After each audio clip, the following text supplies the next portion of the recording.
What a sight. It reminds me of when I was younger, right? I had pet pigeons, about 10 or 15 of them. Obviously, not just me, alongside my siblings, but we had different animals actually. We had parrots, we had a school of fish in an aquarium, so different species, absolutely beautiful because I love animals. Personally, I had a pet kitten. I had a white kitten. I called her Angel. And I had this white nightgown, right? So I would hang her off my nightgown when I was in the house. And when I'm going out, I would put her in a little knapsack. And my parents absolutely hated cats, right? So I had to hide her. So I'll put her in the knapsack and bring out her head and go out on the street. And everyone thought I was absolutely crazy.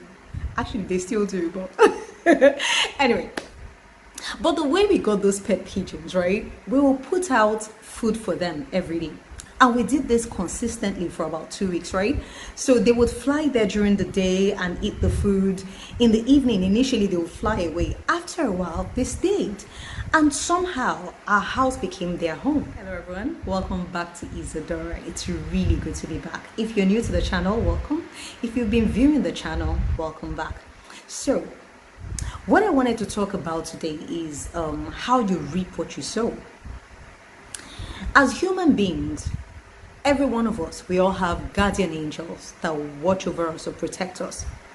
Some people don't believe in that, but if you don't, then you believe we all have ancestors, right? Ancestors being parents, grandparents, great grandparents that have passed on, that still watch over us.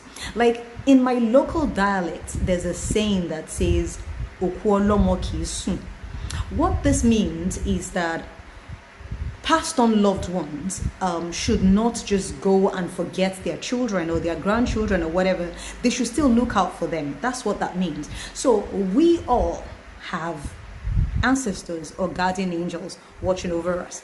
Now, if you're somebody that gives, right?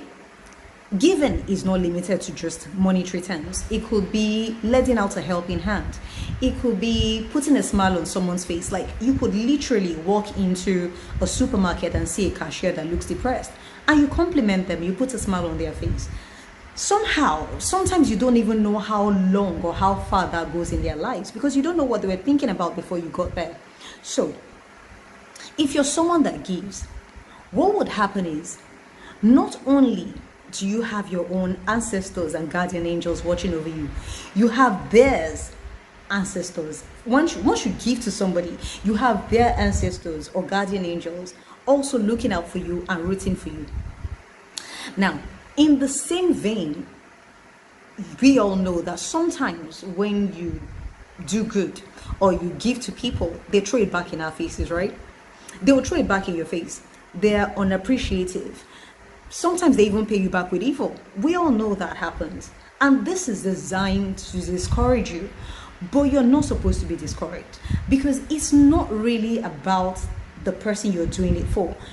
It's the fact that higher powers, those that exist on a different plane, because guardian angels and ancestors don't necessarily exist on this plane, right? They have acknowledged it. So what you have is not only your guardian angel or your ancestors, you have a battalion. As you go through life giving, you have a battalion looking out for you and rooting for you. Let me make it simple in simple terms, right? Let me break it down in simple terms. And I'm going to go by the Christian religion. I apologize. I tend to do this a lot. It's because that's what I resonate with. So apply it to your life as it fits, right? If you remember this part in the Bible, and Jesus said, on the last day, judgment day, a lot of people will come and say, oh God, we preached in your name, we evangelized in your name, we did this in your name, we did that in your name. And God will say, get away from me, I still don't know you. Because when the sick was sick, what did you do? When the hungry was hungry, what did you do? When the homeless was homeless, what did you do about it? Do you understand? So I don't, as long as you do it for these people, you're doing it for me. So I still don't know you. So that goes to say a higher power acknowledges it when you do good. So like I said, when you go through life doing good for people, now you have a battalion of angels and ancestors rooting for you, protecting you. What you're buying for yourself is divine protection. Now, every time you do good, you're sowing. The difference with life or the universe is that sometimes we don't always reap exactly where we've sown, but you always reap. You will always reap. And most of the time, the way you reap when you do good is, like I said, you have divine protection over your life. Now, what divine protection can look like is, say for instance, every day you go through Bond Street to get to work, and one day you wake up, right? You get into your car does not work. Then you have to call a cab or an Uber or something, and the Uber comes and takes you through another street because that's just where they know. They take you through a different street to get to work. Then you get to work and you find out that on Bond Street there was a robbery and so many people were killed. What's to say you would have escaped it? It could be anything. Divine protection can be even in your relationship. Say for example, your partner steps out on you and cheats on you and gets a disease or whatever it is, and you're none the wiser. So your partner comes back home pretending that all is well, nothing has happened for the day, and for some weird reason you two would have an argument about something so flimsy and you will break up. Now you both go your merry ways. Few months or years down the line, your partner gets really sick and something bad happens, and you've just gone your merry way. Especially when you have divine protection. Not every situation that looks bad is actually a bad situation. Sometimes rejection or a bad looking situation is actually a form of God's protection. So what is happening is that you're actually reaping what you've sown, but you're reaping it as divine protection. Does that make sense? So guardian angels and ancestors of the people you have helped, that you've done good for, that you've put a smile on their faces, that you've made happy in one way or the other, they keep steering you away from trouble. They keep steering you away from potential death. They're looking out for you. They're happy for you, and they're constantly rooting for you. Now, it could be on the flip side and you're actually a taker. What you do is take from people. Now, taking does not necessarily mean money or material things. It could be in harsh words. You would say something that would make another person depressed. Do you understand? And you think you're a baddie and you've done something. But what you've done is that you've taken away their happiness. It could be you're somebody that likes to step on people's necks to get to the top. You know, you want a position, then you sabotage somebody and to attain that position so they lose their jobs. You've taken away their livelihood. Now, in the same vein, they also have guardian angels. They also have ancestors. And once you're somebody that is constantly hurting other people or putting the tears in people's eyes, and you're constantly taking from people, those guardian angels and ancestors, a battalion of them, they want your ass on a platter. Excuse my French, but they are angry with you. We all know that, and it might seem like nothing, right? But the truth is, let me tell you how significant divine protection is. Physical protection, you can have all the armies and all the police force in the world guarding you, and you will still get attacked. Right?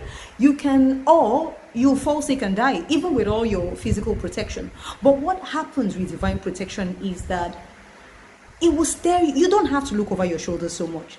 You don't have to worry about yourself so much. You have other angels and other ancestors looking out for you and protecting you. Instead, if you're somebody that goes through life taking from people, hurting people, putting tears in their eyes, stepping on people's necks to get to the top, their angels and ancestors, sometimes they will leave you. In fact, the more wicked you are, the more they let you think you've gotten away with it. So you keep going through life doing the same thing, thinking you're getting away with it. What they're doing is actually steering you towards trouble. So what they do is let you keep doing it till you come in contact with a child, and they let you hurt that child. Now, when that happens, even those angels and everything, they step back. Because what would happen is that God will arise and fight you. And ooh, you're done for.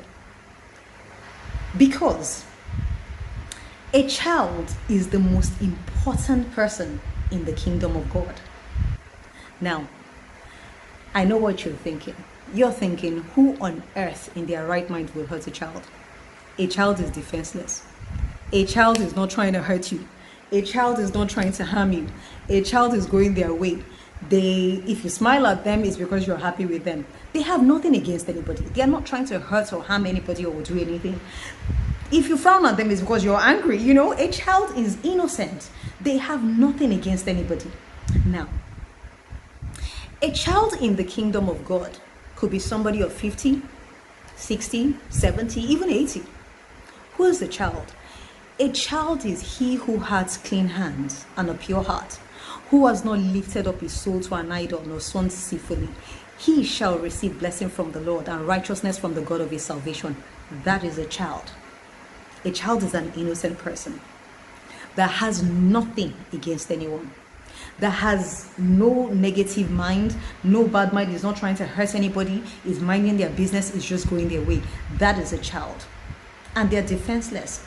And when you hurt a child, God arises, because why? God is the defender of the defenseless, and God fights you. So they let you do it till you come in contact with a child. When that happens, you're in trouble. Because it's like an addition of every bad thing you've ever done rolled up into one, and that's when God comes for you. At this point, the guardian angels, the ancestors, they are sitting back thinking, wow, you finally entered our trap. They don't even have to do anything anymore, because God comes and takes over that battle, because the child is defenseless. If you're repentant, the punishment step stops with you, because you will reap. Oh, you will reap. But like I said, if you're repentant, it stops with you. But if you're not repentant, it escalates onto your children, your children's children, your children's children's children, onto the fourth generation. You know, I always say it is impossible for people that are wicked to love their children. It's not possible. You don't love them.